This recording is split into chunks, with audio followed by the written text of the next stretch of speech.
Good morning বন্ধুরা, তোমরা কেমন আছো? আশা করছি সকলে খুব ভালো আছো, সুস্থ আছো। তো আমিও ভালো আছি। তো আমি তো এখন ভয়েসটা দিচ্ছি, খুবই ভালো আছি।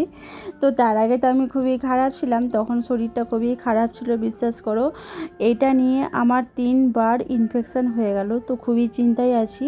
আর আমরা তো সেরকমভাবে কোনো বাইরের খাবারও খাই না, আর জানি না কেন ইনফেকশান হচ্ছে বারবার। তো সত্যিই খুব টেন্স আছি। আর বলছে যে আমার দাদাও বলছে যে একটু আল্ট্রাসাউন্ড করে দেখ কেন এরকম বারবার হচ্ছে। আর সত্যি বিশ্বাস করো, আমারও খুব ভালো লাগছে না। মানে শরীর খারাপ হলে বুঝতেই পারছো, খুব মানে টেনশনে থাকি আর খুব চিন্তায় থাকি। আর শরীর না ভালো থাকলে বুঝেই তো মন কিছুই ভালো থাকে না।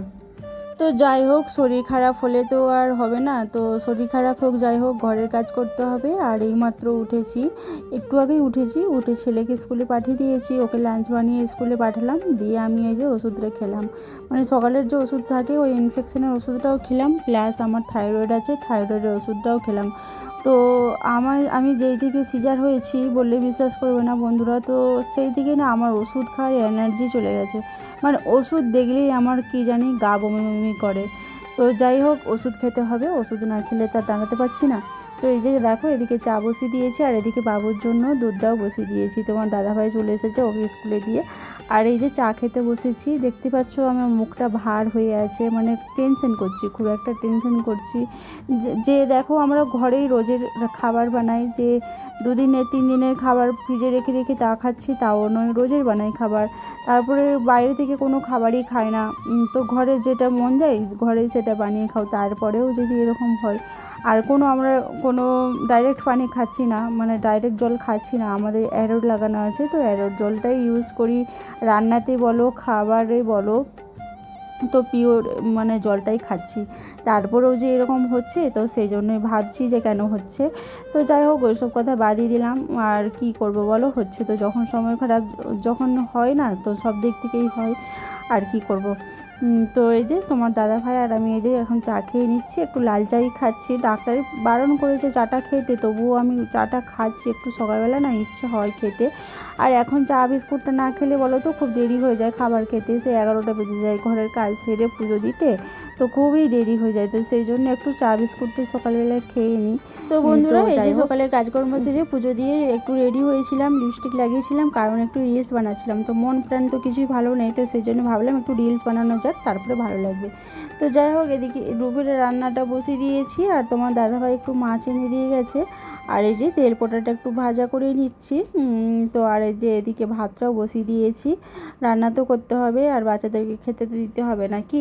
আর এই যে একটু চাপালোটে শাক এনেছিল অনেক দিন পর, এখানে তো খুব সম্ভবত পাওয়াই যায় না, তো তোমার দাদাভাই এনেছিল চাপালোটে শাক, আর ওই তেল পোটা দিয়ে আর ওই যে চচ্চড়ি বানাবো। তো তোমার দাদাভাই একটু এইটা খুবই পছন্দ করে, এর সাথে যদি আবার একটু এঁচোড় হয়ে যায় তো খুব একদম অসাধারণ খেতে লাগে। আর তোমার দাদাভাই তো খুব পছন্দ করে এই মানে চচ্চড়িটা খেতে।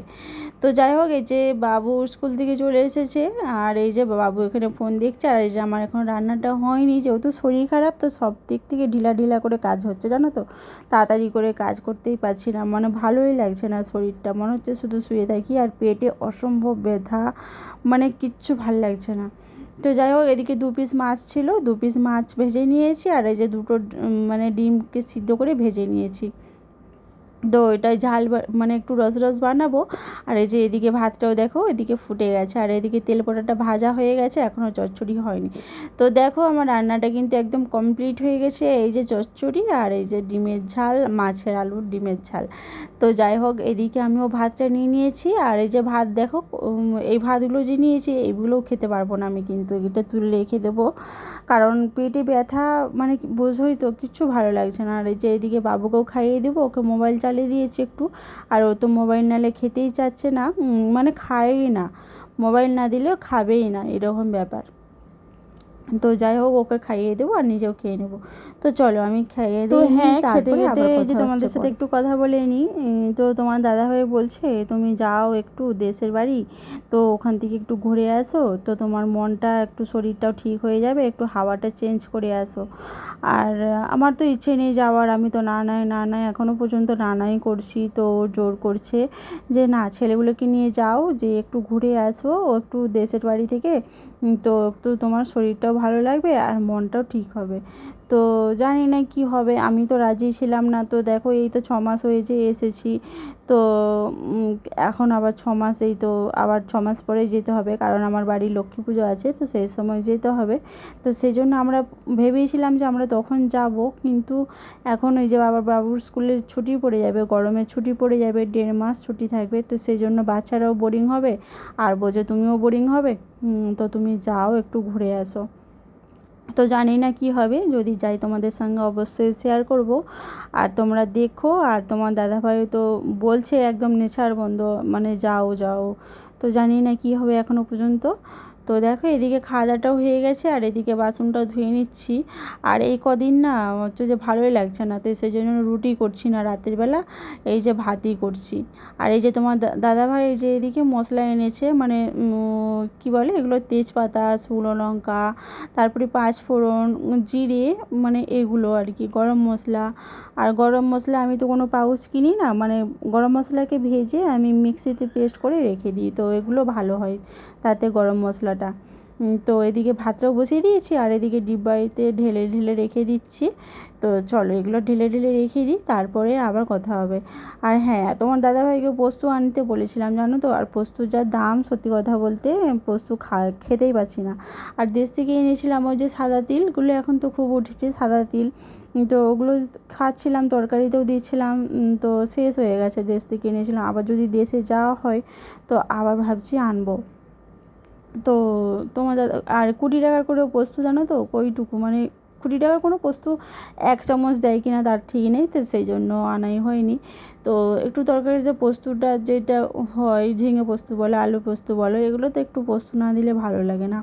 তো যাই হোক, তো চলো এগুলো মশলাটা গোছ করে নিই, তারপর আবার পরে কথা হচ্ছে, কেমন?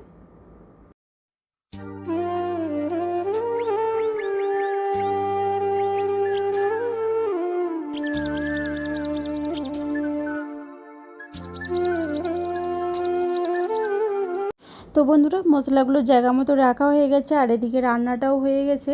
তো এদিকে দুধ আলু ভাতে ডিম ভাজা করছি। আর ডিম ভাজাটা জানো তো, ওই যে মা যখন দেশে যাই আমি, তো মা তখন না উনানে বসিয়ে ওই যে বাটি করে ডিম ভাজা করে। তো আজকে মনে পড়ে গেল হঠাৎ করে যে না একটু বাটি ডিম ভাজা করি। কিন্তু বন্ধুরা জানো তো, যতই নিজে হাতে করি না কেন, সেই যে মায়ের বাটি ভাজা উনানে যে বসিয়ে যে ডিমের ভাজাটার যে একটা টেস্ট, তো সেইটা আমি কিন্তু এখানে আনতে পারিনি। ওর হ্যাঁ, এখানে ডাল ভাতেও করেছিলাম অবশ্য। তো যাই হোক, যখন মায়ের হাতে যখন যাব মায়ের ওখানে, তো তখন খাবো। তো দেখো এদিকে খাওয়া দাওয়া করে এদিকে চলে এসেছি একদম বিছানা গোছাতে। তো তোমার দাদাভাই এখন নিচেই শয়, যেহেতু গরম পড়ে গেছে, তো সেই জন্য ও নিচেই শয়। আর এদিকে দেখেছো বাবুকে কেমন আমি ঝুঁটুন বেঁধে দিয়েছি। তো খুব সুন্দর লাগছে না? কেমন লাগছে বলো, তোমরা কমেন্ট করে অবশ্যই জানিও। তো আমি সেই জন্য একটু হাসছিলাম। তো যাই হোক, এই যে এদিকে একটা আমরা খাওয়া দাওয়া সব কিন্তু হয়ে গেছে। তো এদিকে বিছানাটা গুছিয়ে নিচ্ছি, কারণ সব সময় বিছানার উপরেই থাকে জানো তো, তো ভালো লাগে না বিছানা এরকম অগোছালো দেখতে। সেই জন্য একটু বিছানাটা গুছিয়ে নিচ্ছি, তারপরে তো আবার শোয়া হবে।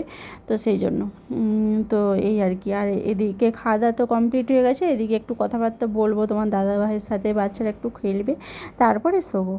তো এই আর কি। তো চলো বন্ধুরা, আজকের ভিডিওটা আমি এখানে এন্ড করছি। যদি কিছু ভালো লেগে থাকে অবশ্যই লাইক কমেন্ট শেয়ার করে দিও। ওরা হ্যাঁ, আমার পাশে থেকো, আমাকে ভালোবাসা দিও। তোমরাও ভালো থেকো, সুস্থ থেকো। আবার দেখা হচ্ছে পরবর্তী ভিডিওতে, পরবর্তী দিনে, কেমন? বাই।